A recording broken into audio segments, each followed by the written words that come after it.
My name is Werner Kruger. I'm just an average Joe on the street like anybody else. I've been very privileged to travel around the world, see different places. I know I've lived quite of a rock star lifestyle through the traveling and playing rugby and being the socialite always.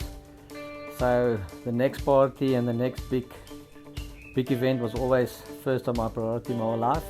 I got married about four years ago with a beautiful wife, and things started to settle down a bit, but the party and the social life and the craziness of who I am and what I represent just got more and more.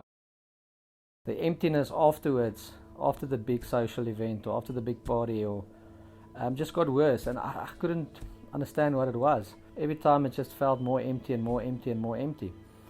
And at one stage I had sort of a complete breakdown with my wife, and I sat to her and I said to her, I can't do this anymore. I can't feel the way I feel, and I can't feel this emptiness, and I don't know what it is, but I just feel really depressed and sad and down. My phone rang, and it was an old friend of ours who's in the ministry, and he said to me that he wants to talk to me about something, but it was a very serious discussion. And the next day I met him at Botanical Gardens, and he was standing in the garden with his Bible rolled up. And as I walked towards him, I just felt, this is it. And I felt like I'm really walking to the principal's office and I'm in trouble. Somehow I knew it was from God, because I haven't really spoken to God or prayed in a long while. But I just said, okay, God, I will listen. And that was huge for me, because I knew this is something bigger than just a normal day-to-day discussion. And the message was clear. The message was just that it's time for a new season for Werner Kruger. And if I choose God, that He will just reveal Himself in so many amazing ways and will bless me. I really accepted God in my life.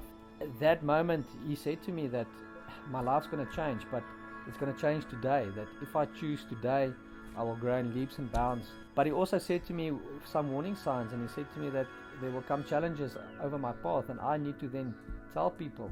I need to stand up for my Christianity and say, God came and changed my life.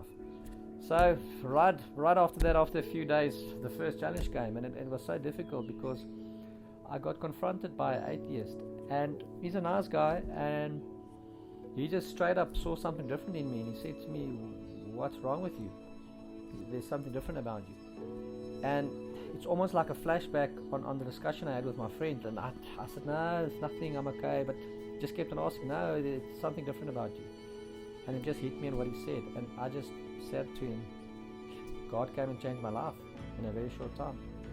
And him being an atheist, obviously, his reply was, yeah, I saw on Facebook your comments and everything, but so what, are you going to pray for me now? And I sort of felt God had a sense of humor as well, because now this is new me, and the first guy I walk into is an atheist who's asking me if I'm going to pray for him. So I sort of laughed, and I said to him, well, maybe. And I changed in so many ways, but I was still me. I was still the same Werner. So God did everything He promised, and what Derek prophesied over my life about the blessings and what God wanted to reveal to me happened. And in 7 months we fell pregnant. My wife, we expected a beautiful baby in 2 months' time. It's just amazing to think where I was 7 months ago and where I am now in a very short little space of time. And the only thing I had to do is choose God. I'm a normal guy like everybody. I have the same challenges that everybody has, but you have to look for God and seek Him every day. And if you look for Him and you seek for Him and you knock, He will open and He will come. And that's where I am.